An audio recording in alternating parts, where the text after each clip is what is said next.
So that's a challenge, and I've seen it. I know actually at least 4 or 5 lady CEOs who have that habit. Myself, I think as an intern somewhere, someone tried and nilikata.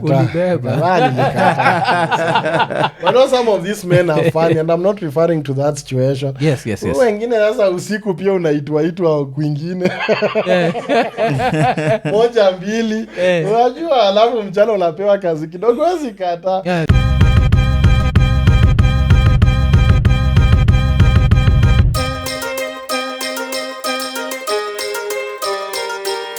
Kitu siku kuuliza, what do you think is going to happen to Macky Sall? Because we mwenyewe jiulize, umeniweka prison for a whole year, 10 days later the president elect, after April 2nd siwezi sema niache buda, si let's exchange pale niliishi pia wewe rudi hapo. Do you expect him to just let it go? Because I don't think Macky Sall is popular on the ground. And so unafeel nini joyo? That's a test that we will see, because if he starts witch hunting, Macky Sall with all his faults towards the end is a respectable African leader. And he did some good for that country. So we expect if it is to follow a process and accuse him of anything, the process will tell it all. Has he been taken to court? Has there been a due process? Has he appealed the decision? Akienda jail ni sawa, but expect him to live in that country. Kianza maneno ya exile, it actually portrays some vindictiveness that will haunt that administration until the end. So those are the things that with all the excitements of coming to power and his 2 wives, I hope watamuongelesha vizuri, wamwambie focus on what is important and it's not time to witch hunt other leaders. Because alafu history ya vice president, you think he's actually going to do it? Because apparently Macky Sall alikuwa ametoa mambo ya vice president. So na kifanya should Sonko kama mama Sonko akikuja itakuwa disrespect, like how, like ingekuwa wewe, what would you do? It depends on who. It's very important that in that government Sonko has a portfolio. Unajua hii mambo, that's how you create shadow cabinets, na kitchen cabinets, all those funny names. We know that he's going to be an influential person in that country, or to be the president. So let him have a designation. And you've seen an example of the UK. There was David Cameron. This guy became a PM, did his work. He left, resigned during Brexit. He is now a cabinet secretary. And I even tell people, if myself I were to become a president, like if I were Uhuru, I can decide and buy MCA in Gatundu. Those functions are different. Nataka tu ani watu wachunge ng'ombe zao vizuri, devolved functions. Nataka hapo mtaani kukue na soko. It is not demotion. You can serve in that service to the people. Hey, if you want to serve and you have the energy, go and serve people in whatever capacity. Someone like Jimmy Carter, after he became the president of the US, he went and started serving as a nursery school teacher, Sunday school, you serve in whatever. It actually doesn't need to be political. Tukisikia Uhuru wants to serve as a history teacher in a secondary school, so long as you are not paid, it's voluntary. That's a good thing.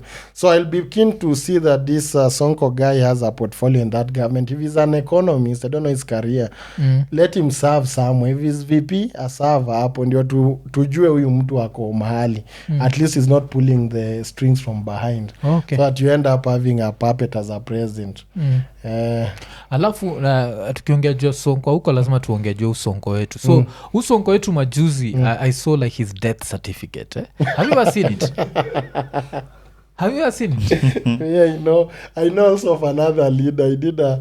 I'll not mention his name, but I did a petition for gubernatorial candidate in the last election, and the rival who lost came with a death certificate and showed me. The guy apparently died.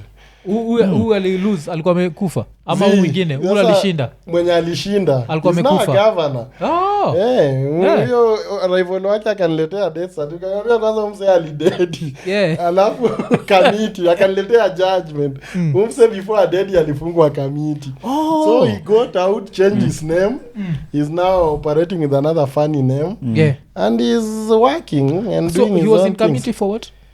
For some offenses he was actually convicted how he left jail just like Sonko is a mystery yani mse umefungwa jela umechill siku moja umepotea and then after umpotea wiki kadhaa umekufa and then mse mwingine amechomoka na jina ingine na soon you become an governor as what politician and you move on with life.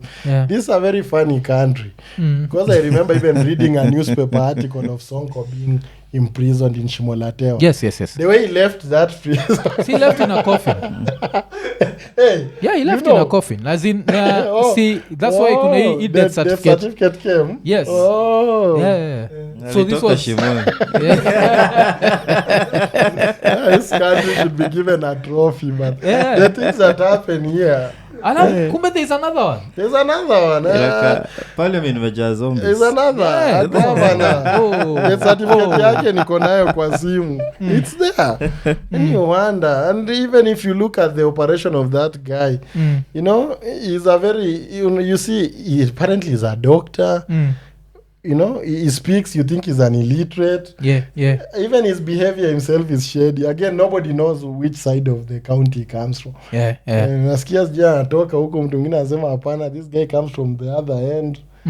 So we have mystery, and I tell voters, you elect such a person to a very sensitive position as a governor. Yeah. And then you expect that person to perform.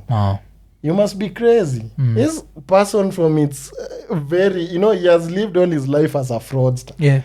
Now you expect him to become an angel and start serving when dealing now with billions. Yes. When he has been stealing throughout his life. And you find women in the village disappointed. You should be disappointed by your own brain and yourself. Because if you expect such a person, any good can come out of him. You know, it's like electing a hyena to be a village elder, then you start complaining that sheep are getting lost. Wow, okay. Yes, like there's another one. And those stories are many. Mingi sana. Because Nani died of cardiopulmonary arrest. That's our song. In 2005. When he was 32 years old. It's not the first time he's been arrested. Movie Gideon Kioko. Death 205. I want to see the name.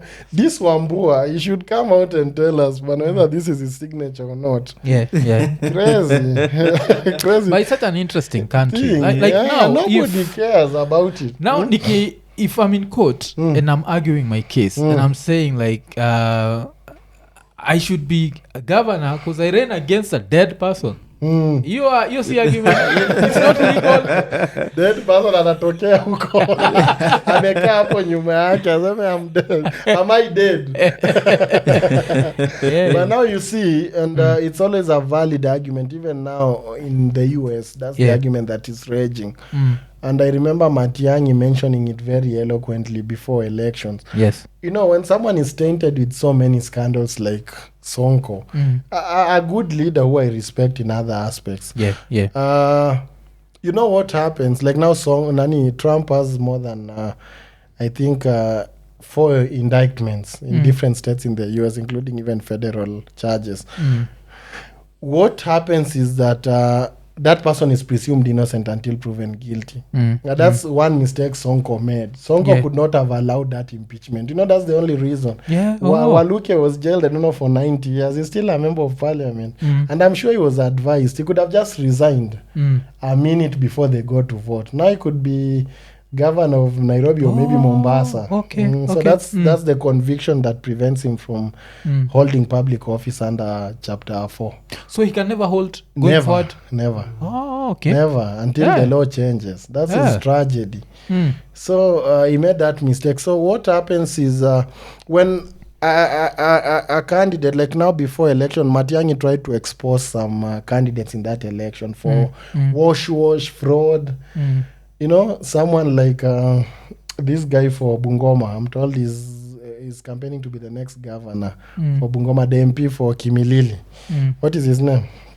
Didymus Baraza. Yes. You know, you brandish a gun in a election when people are voting. Yes. You shoot someone, kill that person, and people continue voting for you. Yeah. So you ask yourself, nothing can save us unless, you know, when such scandals are out to the public, it's the public to say, myself as LEVI, I'll not vote for this leader because I know, you know, the series of scandals can start from here to Githurai. Yeah. So it's for the people to decide based on the information they have. But the moment such a person wins an election, is an affirmation by the people that we want thieves. You know, we don't want, if you are clean, get out. For us, we only vote for thieves and dead people. So then democracy they're gunning for here. Democracy demands that then those people should be ruled by dead people because they have chosen themselves. And actually, in my view, you know, and that's one of the challenges. Even you saw the collapse of criminal cases against Kina. All these guys who had scandals after elections. These are governors and CSS, everything fell. Because whoever handles it, even the DPP himself, is wondering, these people knew this person has killed someone. They know this person has stolen this amount of money. Then you vote for that person. Now, how do I assist you? You voted for him. You've affirmed that you don't believe me. Mimi ndio mbaya. This guy is a good guy and these are the leaders we want. Then let their cases collapse. Jipangeni nyi wenyewe. Okay. Alafu lazima nikuulize, do you consume local content on the internet? Because history of Sonko is very interesting. There's this character that was, I think, created by Jackie V. Awinja. So it's a character of someone called Izianunu, but Izianunu is played by Butita. Alafu, so they go for this funeral and wanaenda kuzika Butita or Izianunu. Then Izianunu shows up. You know, kama Sonko. Like they have everything.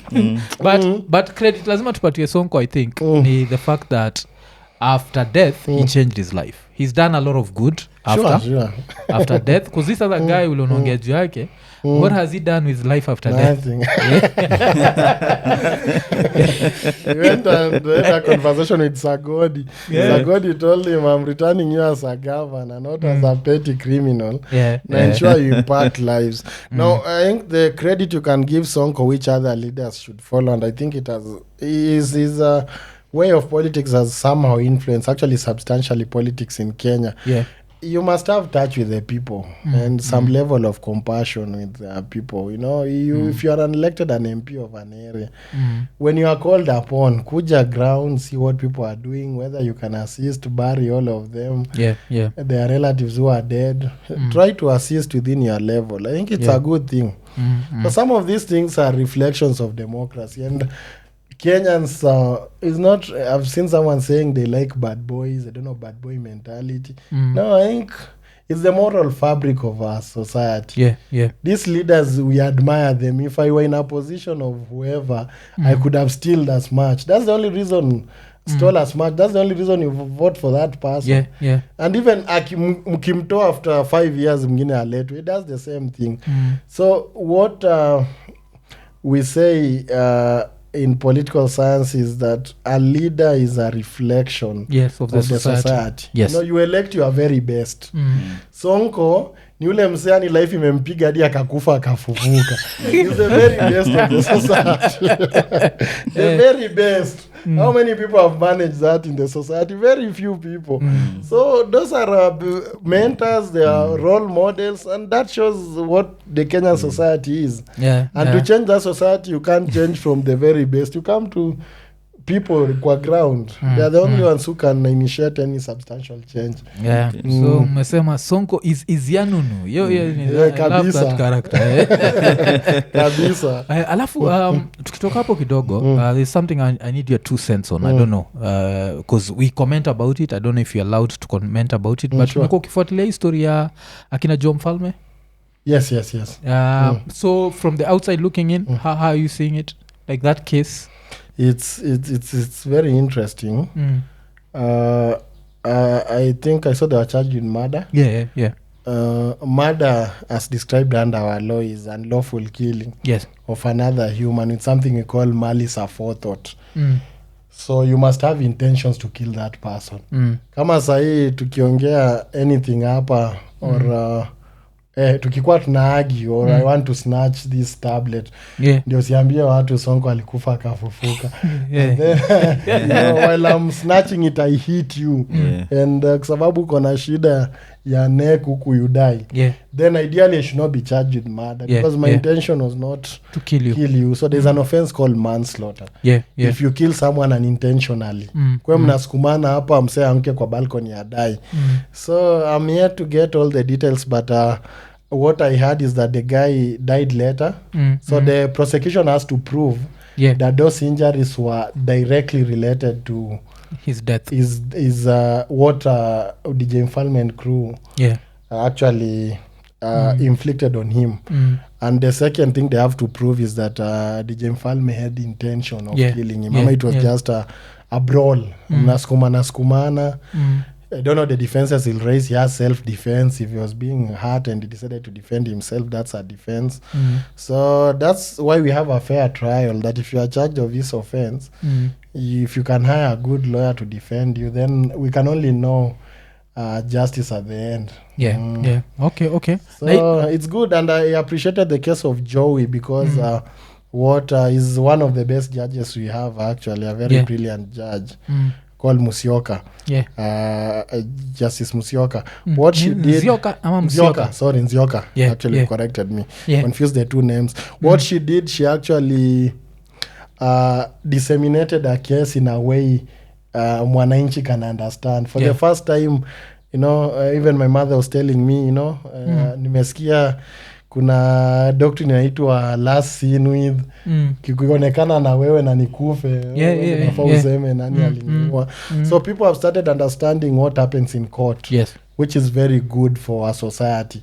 Ndio court zikuwe mystery kwa wase. At least ukipelekwa kotini unajua this person has a right to defend himself, and at the end of the day court will weigh the two options and decide who is guilty and who is not. So let's hope the trend will continue.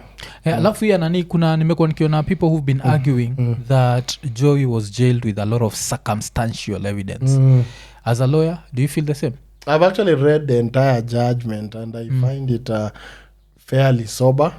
If he tries to appeal, I don't know if he has appealed. If he has appealed, he'll have quite a task to prove he needs the conviction was wrongful, because circumstantial evidence simply means, in a case there's direct evidence and circumstantial. Direct evidence is where someone saw you. Kama sasa caretaker angekuwa kwa dirisha ya Monica anachungulia alafu akaona Joey akimada, that's direct evidence. So by nature of crime wase ukuwa amejificha, it's circumstantial. So most evidence actually that is brought in court is circumstantial. That means circumstances zinakuplace. When ndio ulionekana na yeye mwisho, ulikuja kama umevaa kanzu, ukapeana idea msengine kwa gate, it points towards motive. Kama ni msetu ulikuwa umeingia kama umechill, umekuja kupewa hiyo maneno ama shughuli zingine, unakuja kama umenice, mimi ni Joey naenda kwa keja ya msupa. But now those circumstances, if you put them in a kind of a puzzle, they fit so perfectly. So it was justice, I believe, prevailed, but he has a right to appeal. Let's see whatever he'll raise on the appeal. I also saw the prosecution appealed. That one is maybe quite hard. A challenge in legally. The one for Maribe. Acha tuone vile kutaenda.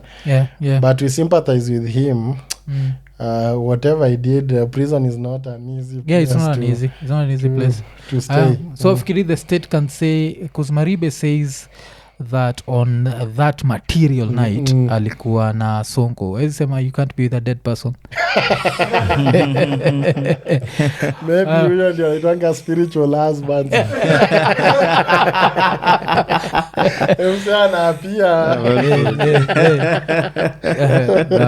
But I feel like those two cases zimekuwa very interesting to just watch and see how maybe the Kenyan system sometimes works. Exactly. And he of course here DJ John Falme, it's just started, so we are going to we'll follow up and we'll know.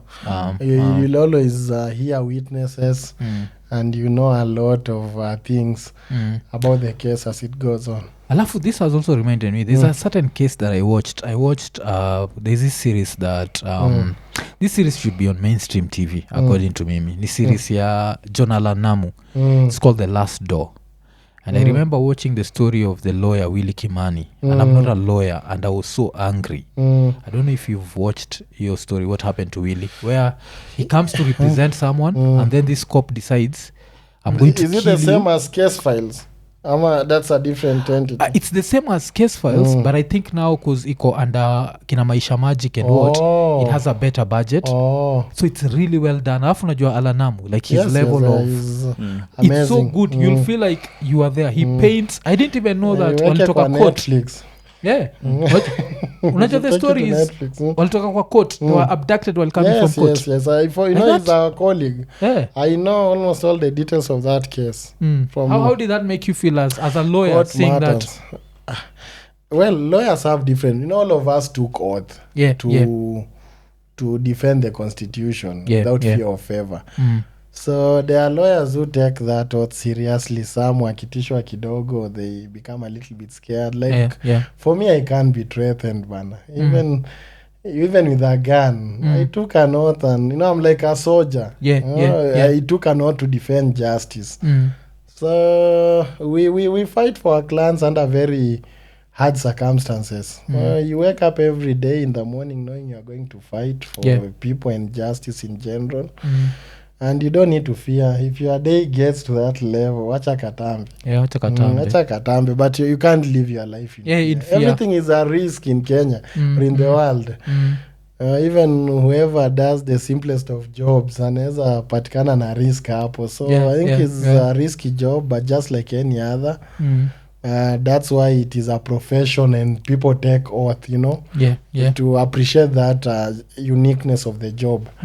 But definitely a lot needs to be done to ensure our society is safe. Like if you follow up that trail, honestly it could have been interrupted anyway, somewhere. It's so seamless. It's like nothing really, there is no entity maintaining law and order. We should try to advance our security and make our country safer. Some of those things can be carjacking someone on the road. If the system is efficient, someone could have picked it up at that point, and within an hour, if there is a rapid reaction to it, the lives would have been saved. So the guys were convicted and sentenced. He was a very dedicated colleague. Of course, he died even before I joined the profession. But we consider him one of our fallen heroes. He has actually a monument at the Law Society of Kenya, Gitanga Road. He's a hero. In that case, the guy who was targeted, it was not the lawyer who was targeted, it's the guy. The other guy, the one who's been shot. Sure. That guy had filed a complaint against the police. The cop, yes. So, to take up such a case, I've done several, I'm actually doing now. You appreciate, when you know the country you're living, you appreciate the risk. So not every lawyer decides to take such cases, but by virtue that he did, he's a hero. Okay. Now another story that I saw on that was the case here, Omar Lali. Has the case been thrown out, or it's still active? Because I think that's the one thing that I'm not 100% sure about. Omar Lali is actually my client. He was my client at some point briefly. Let me say he was. Okay. There was an inquest that was going on. That's when I was actively a little bit engaged in the matter. From that point, I really can't speak a lot on what trajectory it took. Okay. Alafu hizi ni ile client attorney privilege. Exactly. Anaweza kuwatajia mambo vile ilifanyika hiyo usiku kama movie. Okay. Because hiyo ilikuwa nini? But it was a very tragic thing. we always hope that justice prevails. If it was an accident, then it should be known at the end. If something else happened, we'll know. Okay. Alafu nini, another thing that has been happening, of course, saizi ni accidents, and you are wanaitwa nini, are they alumni? Watu wako wanini walikufa majuzi, watu wa KU. I saw ulikuwa umebonga juu yake. How do you look at this problem ya accidents in Kenya? Is there a cure? I'm actually doing something major about it. I'll not discuss much, but expect a major legal fight on that thing coming up very soon. I'll be filing a major case on it in a few days to come. And the reason is, we travel in other countries. And our leaders travel in other countries. And you start asking yourself what exactly is wrong with this country. For your information, Kenya has one of the highest number of road accidents in the world. Najua. I remember last year, Outer Ring Road was actually marked as one of the most dangerous roads in the world. I think it had fatalities of more than 100. In other countries, accidents are rare occasions. Actually, they come as breaking news. You find a whole country, an accident, you can count the number of accidents that have happened in a month, and most of them are minor. And they have more cars than Kenya. Exactly. So you start asking yourself, what is the problem? And it comes to the bottom line issue that I mentioned, I think in one of my tweets, that we should start collectively thinking about our judgment. Let me not call it intelligence. It's a very sensitive word. Every father thinks his son is intelligent. His wife is beautiful. Let me talk about judgment. It's a calmer word. There are standards. Roads were not invented in Kenya. Roads were invented by some guys, Romans. The Romans, yes. And I was actually seeing a photo recently of a Roman road built in 4,000. Not 4,000, I think 400 during the peak of the Roman Empire. I'm at 1600 something, like a 400-year-old road. No, it's not 400 years. That is like 400 BC. That's 2,000 over. Oh, shit. Okay. Are old. They are in use now. And you find a Roman at that point appears to be thinking better than the Kenyan government now. They used to take some shiny stones and actually at the middle of the road, how they used to place big stones? At the middle of the road, they could put shiny stones so that anytime there's darkness, then, the reflectors that are put in the middle of the road. Okay. So that you are either, your chariot is this side and the other chariot is this side, and you don't need to cross this line so that you allow the person coming opposite to pass. So it is standard practice all over the world that a road must be properly marked. It's called road furniture. I do a lot of construction law and arbitration, and I've seen award of tenders for major roads in Kenya. Ngong Road, Thika Road, Wayaki Way, and all those. It's mandatory in construction practice, civil engineering, that a road tender must have a section at the end called road furniture. That means before you actually clear a road for usage as complete and part ways with the contractor, that road must be properly marked in terms of whether it's a white line, a yellow line, whether it's a dotted or straight. It must be marked. There's something called road signs. The road must have road signs. I drive fairly once or twice a year across the border to Uganda and recently across the border to Tanzania. Immediately you cross the border, you see a change in roads. Especially Malaba. Even Malaba I've seen. You just cross, you see very properly marked roads. School, animal crossing, name of towns, so that a motorist can know where he is. Bend ahead. That's standard practice all over the world except Kenya, where you find a road, you stretch for 50 kilometers, there's no marking. It's like, you're driving in a jungle. Like you're an animal or kind of just walking. This something that is capable of taking away lives. You can't just leave it in a haphazard manner the way you leave our roads. I drive along Mombasa Road. When you're coming to the airport. Yeah. Just, a facility as prime as an airport, biggest airport in the region. Actually, recently I saw even the sign of JKI was removed for whatever reason. That road, the way it turns, there is a space in between where someone can fall in. That place, there is no lighting at all. So you are left by your own and you are good. If whether you are going this way or this way, the lighting, someone is has lights on from the other end. You can't distinguish. So there is a reason why there is a majority of road accidents on our roads, and that is recklessness.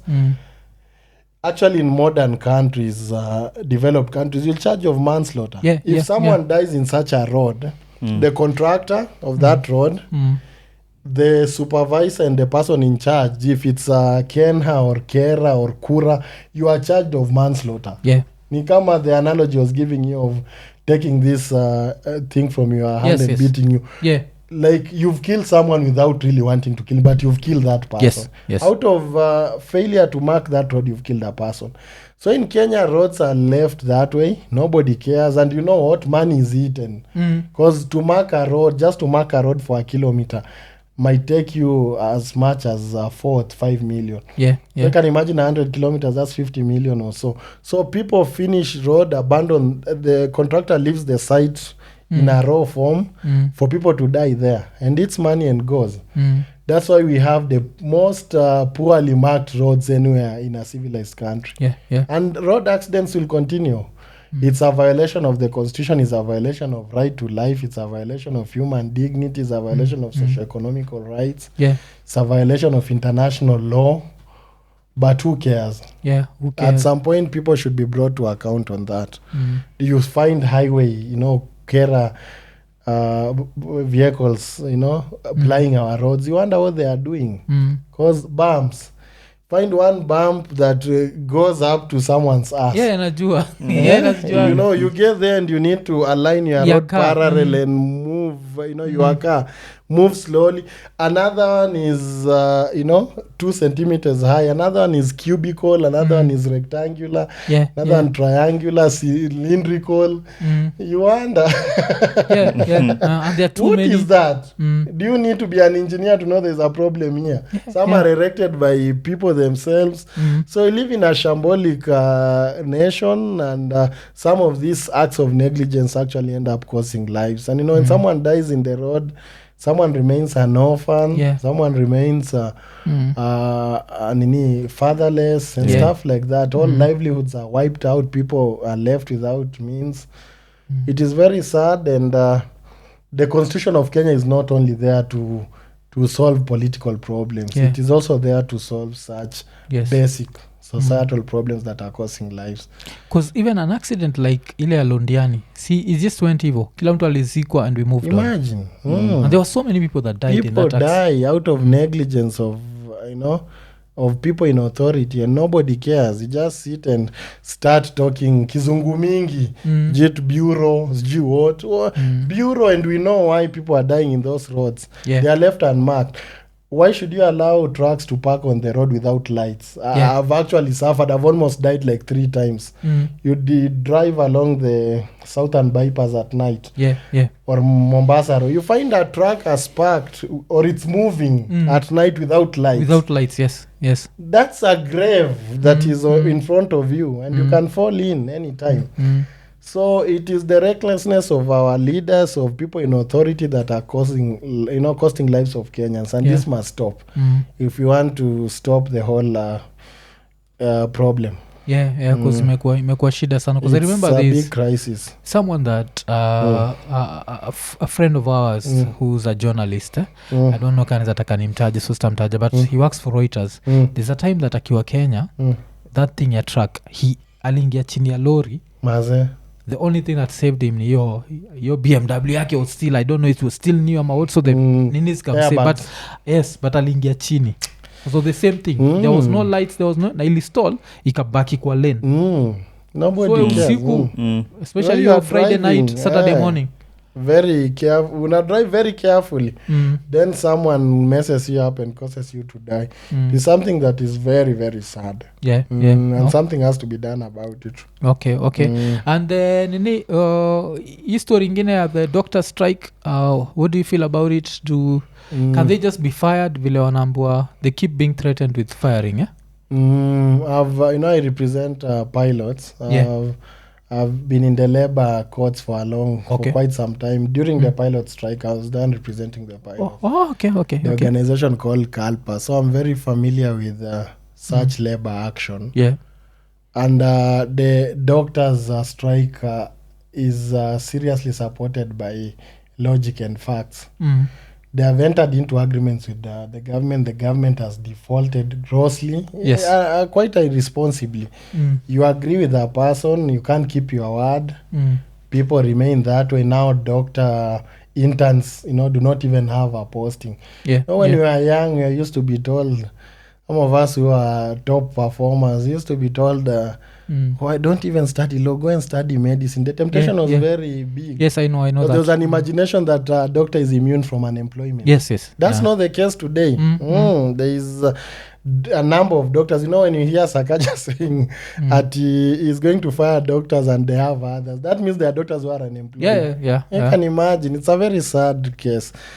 We are suffering with a very serious health crisis. Every doctor must be posted somewhere assisting. Yet you find someone who can save lives is not working because of government policies. So their strike is justified. Where there might be a problem is court orders. I believe court orders have to be obeyed. Okay. So courts should also be very slow in stopping strikes, because this is something in law we call self-help mechanism. Myself, when court orders were issued against my clients during their strike in November 2022, I advised them to follow the orders, go back to work and find a way of appealing and doing such stuff. So I think in terms of obeying the law, they have to. And it's always a very delicate thing, because if they are fired now, they return to the same court. To seek help. The court will order they are reinstated. The government will refuse. And then they'll tell you, well, when the court issued orders, you stop a strike, you didn't follow the orders. Now it has issued the orders, we reinstate you to work. We are not following it.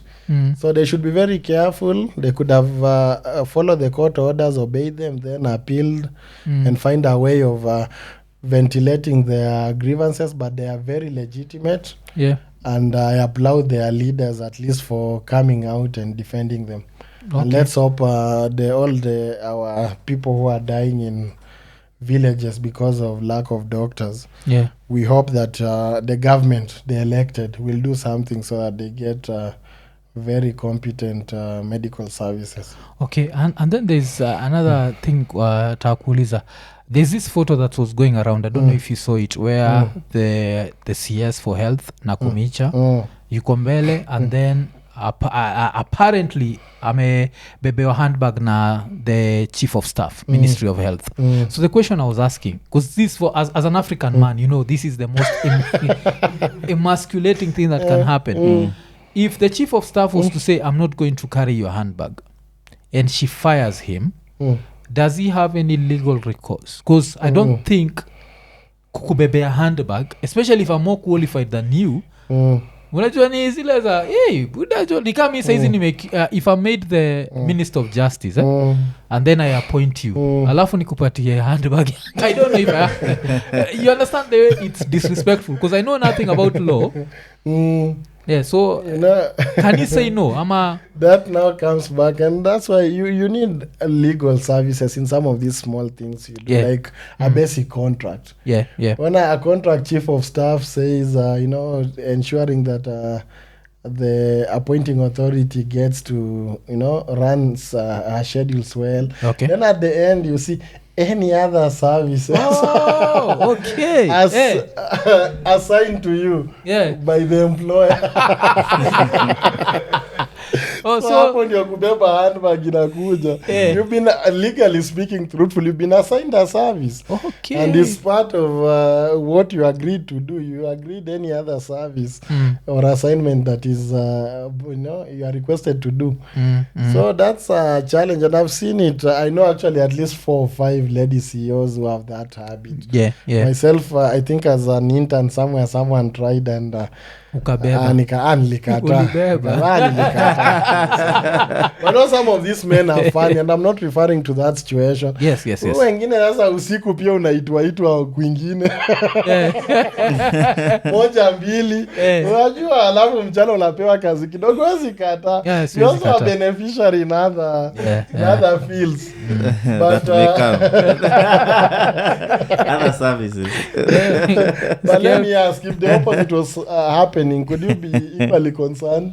If a man, I give my briefcase to my lady secretary to carry. I feel like a briefcase is less, it's official. Formal. Like even if he was carrying a briefcase and it's her briefcase, we would not feel some type of way. Do you remember the case of Ababu? There was a video about some guy, I think, putting his shoes on. I remember he was guy was polishing. Polishing shoes. An NYS official. Yes, but I think that NYS, he went out of his way to please him. So even that man, don't assume. Okay. Said, Madam, let me carry your alafu akapewa 2,000. You do it. Unahitaji hiyo pesa. So I don't think there's not much to read into that, but the contract allows. It's part of other assignments. So we always know Ian for pants, but alienda funeral akapoteza. So vile she has a lot of burden, and zamwambia let me unburden you. Because these stories za low kuna vile zinamsumbua sana. Okay.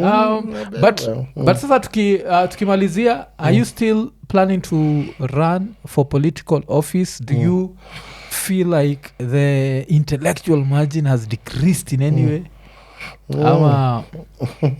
Nangoja mwito. There are rumors on the ground that I must vie. If I don't vie, then they can come for me physically. Speaking like a typical politician. No, I think the problems that I was trying to address that time of coffee, it's still raging up to now. There are a lot of promises. A few they have tried to fulfill it, but when it comes to regulating a price of something like coffee, you can try artificial means of keeping the prices high, but finally they collapse. Because it's something that essentially relies on market and demand and supply. So the problem is still there. The people are still there. They are struggling with the same thing. The solution is still here. So we'll have a meeting of the minds. Utajita mkono mkutano problem solution na sufferers hiyo, including myself. By the way, I've really suffered. I have almost 10 acres of coffee. Okay. And even the money I spend on that coffee and what I get, it's an utter loss. It's an utter loss. That thing is a very serious problem. I remember some time back when I was young, what used to happen is, these farmers, after harvesting, you take coffee to a factory. Then before you take that coffee to a factory, they have given you fertilizer, a few things that you need to pay for. Yes. So what would happen if you've been given fertilizer of per kilo 10 shillings, you've been given some pesticides of 5 shillings. When the price comes out, they deduct. So if the price of a kilo of coffee is set as 55, then they have to deduct their 15 shillings. So I remember some time back, I don't remember the year, but early 2000, it became so bad that, now what happens, if you have a lot of coffee, that means you've taken more fertilizer. You are given a negative. Unaambiwa this time coffee prices have been 10 shillings. Your debt here is 15 shillings. So you have a negative 5. We'll come for it in the next harvest. It's something very sensitive. And coffee, everyone relies on coffee in my village. Siku coffee nalipwa, hapo kwa duka unaona nyama imenunuliwa mingi. Yes. within a week you see someone with a kanyuka in the village. If now I receive around 10 requests for mchango every day, hata sahi nikifungua simu yangu at least there are 3 that have come while we are here. When coffee prices become better, those requests reduce. Unaona zimetoka 10 kwa siku zimekuja 3. So every life of a community is tagged on one thing. But the only way you can reform that community is not through circumcision. It is through coffee and its prices. So I still have a solution, a viable solution. The problem is still there. We'll discuss very soon. Tutajita mkutano and we'll decide to run. They deserve a second chance. They also deserve a second chance. Tuone kama tunaweza panga maneno huko. Okay. So that our people, their suffering is a little bit reduced. Okay. So umesema since solution see circumcision, you're telling Mr. Kagushi stop treating us like dickheads. Mambo ya circumcision, but like foreskin. That thing is not an issue. It's not an issue for the people of Mokoroine. The most important thing I remind him, it was not your agenda during campaigns. Where has it come up? Your agenda, you're talking about roads, you're talking about coffee. Now tell us what you are doing about coffee, but sideshows and gimmicks like circumcision, they're not going to take us anywhere. So sober up, come back to your senses, and do what the people elected you to do, and we'll meet on the ballot in 2027. Sawa. So wakili tumeshukuru sana. Karibu sana. Hii yetu najonge kwa refu sana ile tu lazima ni nini bara asante. It's been like one of the best ninis we have talking about laws, ndio. Sure. Such an interesting and keep up the good work. I've seen you are inclined towards social commentating. It's a good thing. What you do educates people. My youth mtaani, you learn a few things. And life goes on. It's good that you've invited me. I'm available with some notice. I can come again and again. Lazima tutakutafuta tena, especially tukikaribia hizi elections. Hapo mambo itachemka. Mambo itachemka kabisa. I'll be back. We'll have a meeting. Thank you. A meeting of the minds. Because imenichekesha nini like leo nikikuja because from a place tuko like I live around hapa. So nikikuja kuna vile nimekuja na haraka alafu zip yangu ilikuwa chini kidogo. So yana ananiuliza is it a meeting of the minds or a meeting of the heads? So we have to make sure it's a meeting of the minds. Exactly. Anambia sana achorea madem zao. Niambia imeanza kuwa common sana. Bora masomo imepita wife kidogo. Kichuja wife anaulizwa mzee shida iko wapi? Anasema our minds did not meet. You don't need meeting of minds. Hapo you need meeting of other things. Na ndoa inasonga mbele. Sasa unataka kusema if the woman is more educated, a man should never go down on her. The mind will be going down. So we're going to episode 289. Yes. So asante wakili. So kama kawaida kwako, like, subscribe, hit the notification button, tell a friend to tell a friend. Tukimalizia 289 tukisema Iko Nini. Iko Nini.